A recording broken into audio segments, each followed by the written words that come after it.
Lord of 10,000 world के पिछले episode में हमने देखा कि मास्टर लिंगलाओ लिन फेंग को बताते हैं कि आखिर जनरल सेंगवू कितना ज्यादा पावरफुल है। साथ ही साथ उसकी आर्मी में 7 उससे भी ज्यादा पावरफुल वॉरियर्स है जो सभी जनरल सेंगवू का ही ऑर्डर फॉलो करते हैं, और वह सभी लोग इतने ज्यादा पावरफुल है कि वह सभी लोग कभी भी अटैक करके पूरी की पूरी लिन फैमिली को डिस्ट्रॉय कर सकते हैं। यह सुनते ही लिन फेंग परेशान हो जाता है। तभी प्रिंसेस बिंगलुआन बोलती है, लिन फेंग अगर तुम चाहो तो मेरी रॉयल फैमिली को ज्वाइन कर सकते हो। जिसके बाद जनरल सेंगवू तो क्या, कोई भी तुम्हारी फैमिली के किसी भी मेंबर को टच भी नहीं कर पाएगा। अब यह सुनते ही लिन फेंग वहां पर कुछ सोचने लगता है और अब वह हंसते हुए बोलता है, प्रिंसेस अगर आप मुझे अपनी फैमिली का गेस्ट एल्डर बनाने के लिए तैयार हो जाती हो तो मैं आपकी फैमिली को जरूर ज्वाइन करूंगा। प्रिंसेस बिंगलुआन हंसते हुए बोलती है, हम इस बारे में बाद में बात करेंगे, तो फिर क्यों ना पहले हम अपनी पिछली डील को यहाँ पर कंप्लीट करे। यह सुनते ही लिन फेंग प्रिंसेस को अपने साथ चलने के लिए बोलता है। अब लिन फेंग प्रिंसेस को लेकर एक जगह पर आता है और अब वह उन्हें एक जगह पर बैठने के लिए बोलता है। तभी प्रिंसेस लिन फेंग से वह टेक्निक मांगती है। लिन फेंग बोलता है, आखिर आपको इतनी जल्दी किस बात की है, पहले आप मुझे यह बताइए कि मेरी दी गई टेक्निक ने आपकी बॉडी के ऊपर काम किया या फिर नहीं। अब प्रिंसेस बिंगलुआन लिन फेंग को बताती है कि लिन फेंग के द्वारा दी गई टेक्निक सच में काफी ज्यादा कमाल की है और उसने यहाँ पर बस 2 घंटे ही उस टेक्निक की प्रैक्टिस की, जिससे उसकी ब्लड लाइन पावर काफी ज्यादा इंक्रीज हो गई। इसीलिए वह अभी यहाँ पर पूरी की पूरी टेक्निक लेने को आई है। और यहाँ पर अभी लिन फेंग की सिचुएशन को देखकर वह लिन फेंग को एक ऑफर देते हुए बोलती है, अगर तुम मुझे वह टेक्निक दे देते हो तो मैं तुम्हारे पूरे के पूरे लिन फैमिली को प्रोटेक्ट करूंगी। साथ ही साथ अगर तुम चाहो तो मैं तुम्हारी टेक्निक के लिए पेमेंट करने को भी तैयार हूँ। और अगर लिन फैमिली को यहाँ पर रॉयल फैमिली का प्रोटेक्शन मिल जाता है तो फिर कोई भी लिन फैमिली की ओर नजरें उठाकर नहीं देख पाएगा। लिन फेंग बोलता है, प्रिंसेस मुझे आपको यह टेक्निक देने में कोई भी प्रॉब्लम नहीं है, पर यह टेक्निक बहुत ही ज्यादा कीमती है जो मुझे मेरे फादर ने संभाल कर रखने के लिए दिया था। इसीलिए मैं आपसे एक प्रॉमिस चाहता हूँ कि आप यह टेक्निक किसी को भी नहीं देंगी। तभी प्रिंसेस हेवन की कसम खाते हुए बोलती है, अगर उसने गलती से भी यह टेक्निक किसी को देने की कोशिश की तो उसके ऊपर एक थंडर स्ट्राइक होगा जिससे उसके सर के 10 टुकड़े हो जाएंगे। यह सुनते ही लिन फेंग बोलता है, नहीं प्रिंसेस, मैं नहीं चाहता कि आपकी खूबसूरत बॉडी के साथ ऐसा कुछ हो, इसीलिए मैं चाहता हूँ कि आप यहाँ पर यह कसम खाइए कि अगर आपने यह टेक्निक किसी को भी देने की कोशिश की या फिर गलती से भी आपने किसी को यह टेक्निक दे दिया तो आपको मुझसे शादी करनी होगी। अब यह सुनते ही प्रिंसेस सोचने लगती है, क्या लिन फेंग यहाँ पर मुझसे फ्लर्ट करने की कोशिश कर रहा है या फिर यह यहाँ पर इस बात को लेकर सीरियस है, क्या मुझे यह कसम यहाँ पर खानी होगी। वैसे मुझे किसी भी कीमत पर वह टेक्निक चाहिए और अगर वह टेक्निक मुझे मिल जाती है तो उसका यूज करके मैं अपनी मार्शल सोल को यहाँ पर अवेक करने में कामयाब हो जाऊंगी, जिसके बाद मेरी मदर दोबारा मुझसे कभी भी नफरत नहीं करेगी। पर अगर लिन फेंग यहाँ पर मजाक कर रहा होगा और मैंने उसके सामने यह कसम खा लिया तो मेरी बेइज्जती हो जाएगी। यह सोचते हुए वह लिन फेंग के ऊपर गुस्से से चिल्लाते हुए उसे वहां पर डराने की कोशिश करती है। यह देखते ही लिन फेंग हंसते हुए बोलता है, प्रिंसेस गुस्से में आप और भी ज्यादा क्यूट लगती हो। तभी प्रिंसेस बिंगलुआन बोलती है, लिन फेंग तुम अपनी हद से आगे बढ़ रहे हो और तुम्हें पता है ना कि अगर मैं चाहूँ तो तुम्हें मरवाकर यहाँ पर तुम्हारे पास मौजूद सभी टेक्निक्स छीन सकती हूँ। लिन फेंग बोलता है, हाँ प्रिंसेस मुझे इस बारे में अच्छे से पता है, पर मैं यह भी जानता हूँ कि आप ऐसा कुछ नहीं करोगी। यह सुनते ही प्रिंसेस बिंगलुआन बोलती है, तो फिर ठीक है, मैं यहाँ पर कसम खाने के लिए तैयार हूँ। अगर मैंने यहाँ पर तुम्हारे द्वारा दी गई टेक्निक फ्यूचर में किसी को भी देने की कोशिश की। अब बिंगलुआन के मुंह से यह सुनते ही लिन फेंग वहाँ पर घबरा जाता है और बोलने लगता है, मैं तो बस यहाँ पर मजाक कर रहा था। अब यह सुनकर बिंगलुआन को काफी ज्यादा गुस्सा आता है और अब वह बोलती है, तो क्या अब तुम मुझे वह टेक्निक दोगे या फिर नहीं। लिन फेंग बोलता है, प्रिंसेस आज से 3 दिन के बाद आप मुझे लिन फैमिली के स्पिरिचुअल गार्डन में मिलिए, उसी जगह पर मैं आपको यह टेक्निक दूंगा।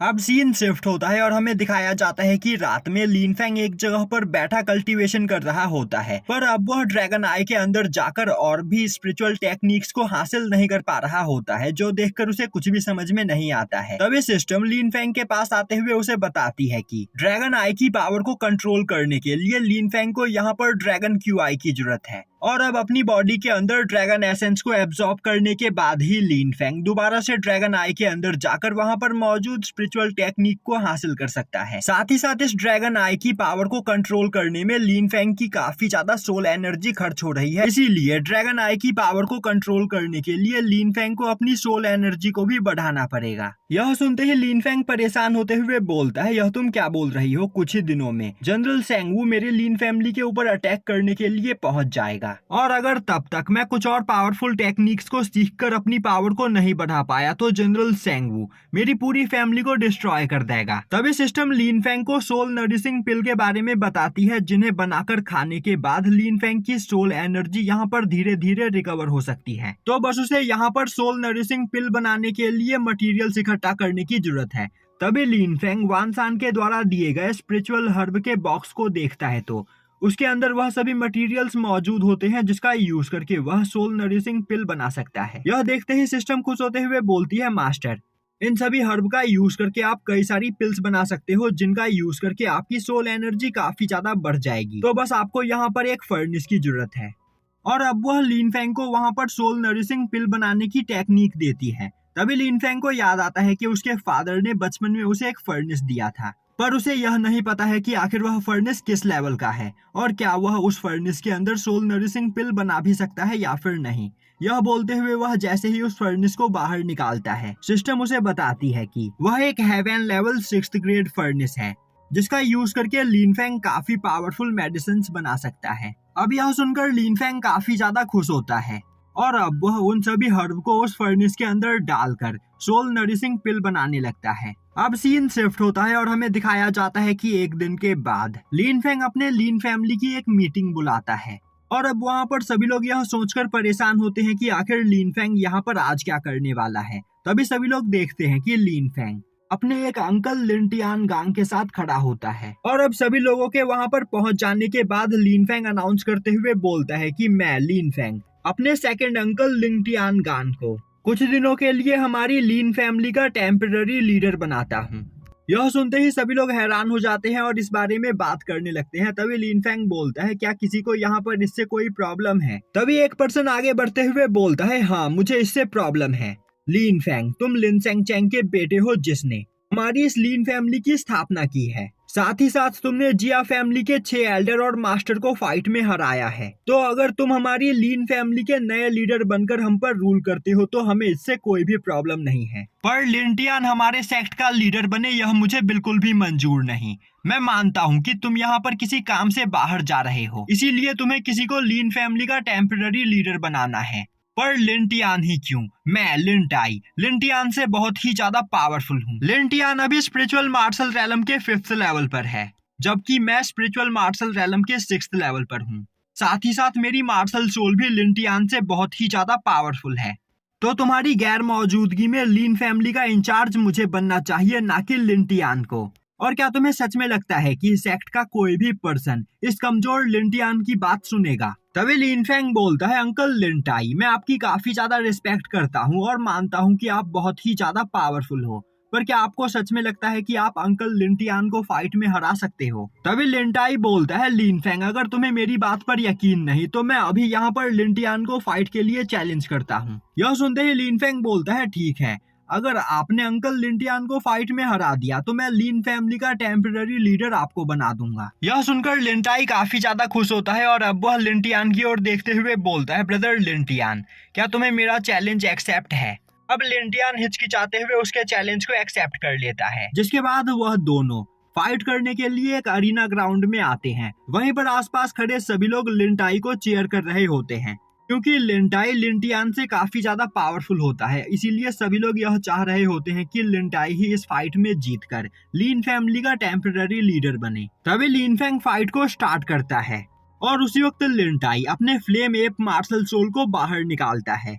यह देखते ही लिंटियान भी अपने थंडर एप मार्शल सोल को बाहर निकालता है। यह देखते ही लिंटाई काफी तेजी से लिंटियान के ऊपर अटैक कर देता है। तभी लिंटियान अपने डिवाइन थंडर फिस्ट टेक्निक का यूज करते हुए लिंटाई के मार्शल सोल को डिस्ट्रॉय कर देता है। यह देखते ही लिंटाई काफी ज्यादा हैरान हो जाता है और बोलने लगता है, यह तो सच में एक बहुत ही ज्यादा पावरफुल टेक्निक है, तो आखिर लिंटियान ने इसे कब सीखा? वहीं पर खड़े लिन फैमिली के सभी लोग भी इसी बारे में बात कर रहे होते हैं। तभी लिंटाई गुस्से में दोबारा से लिंटियान के ऊपर अटैक करता है। तभी लिंटियान दोबारा से अपने divine ape moon fist technique का यूज करते हुए लिंटाई के अटैक को डिस्ट्रॉय करते हुए उसे घायल कर देता है। तभी लिन फेंग लिंटाई के पास आते हुए बोलता है, अंकल लिंटाई, तो क्या अब आप अंकल लिंटियान को लिन फैमिली का टेम्पररी लीडर मानने के लिए तैयार हो? तभी लिंटाई बोलता है, लिन फेंग, मैंने यहाँ पर लिंटियान को अंडर एस्टिमेट किया, पर अब मुझे यह समझ में आ गया है कि आखिर तुमने लिंटियान को ही सेक्ट का टेम्पररी लीडर क्यों चुना है। लिंटियान सच में बहुत ही ज्यादा पावरफुल है और वह तुम्हारी गैर मौजूदगी में लिन फैमिली को काफी अच्छे से संभाल सकता है। और तो और तुम्हें इस बारे में सोचकर परेशान होने की कोई जरूरत नहीं, क्योंकि मैं भी यहाँ पर लिंटियान को सपोर्ट करने के लिए मौजूद हूँ। तभी लिंटियान आगे बढ़ते हुए बोलता है, ब्रदर लिंटाई, आप मुझसे ज्यादा पावरफुल हो और आज मैं यह फाइट लिन फेंग के द्वारा दिए गए टेक्निक की वजह से ही जीत पाया हूँ। यह सुनकर लिंटाई काफी ज्यादा हैरान हो जाता है। तभी लिंटियान उसे बताता है कि कल रात लिन फेंग उसके पास आया था और तभी लिन फेंग ने उसे 3-4 काफी पावरफुल टेक्निक्स दी थी, जिनका यूज करके लिंटियान ने अपनी पावर को थोड़ा सा बढ़ा लिया और अब वह अपनी उन टेक्निक्स का यूज करते हुए वह हेवनली मार्शल रैलम पर मौजूद लोगों को भी फाइट में हरा सकता है। यह सुनते ही लिंटाई काफी ज्यादा हैरान होता है और अब वह लिन फेंग से बोलता है, लिन फेंग, तो क्या वह दोनों टेक्निक भी लिंटियान को तुमने ही दी है? लिन फेंग बोलता है, हाँ अंकल, वह दोनों स्पिरिचुअल लेवल टेक्निक है जिनका यूज करके अंकल लिंटियान किसी को भी फाइट में हरा सकते हैं। यह सुनते ही आसपास खड़े सभी लोग हैरान हो जाते हैं और बोलने लगते हैं, स्पिरिचुअल लेवल की टेक्निक पूरे क्विनलॉन्ग डायनेस्टी में किसी भी फैमिली के पास इतनी ज्यादा पावरफुल टेक्निक नहीं होगी। उसी वक्त लिन फेंग दोबारा से चिल्लाते हुए बोलता है, मैं अंकल लिंटियान को लिन फैमिली का टेम्पररी लीडर बनाने जा रहा हूँ, तो क्या इससे किसी को भी कोई भी प्रॉब्लम है? अभी आगे आकर इस बारे में बात करो। पर अब वहाँ पर लिंटियान की पावर को देखने के बाद सभी लोग उसे सपोर्ट करने के लिए तैयार होते हैं। साथ ही साथ अब लिंटियान को लिंटाई का भी सपोर्ट मिल चुका होता है, इसीलिए अब वहाँ पर कोई भी कुछ भी नहीं बोलता है और यहीं पर यह एपिसोड खत्म हो जाता है।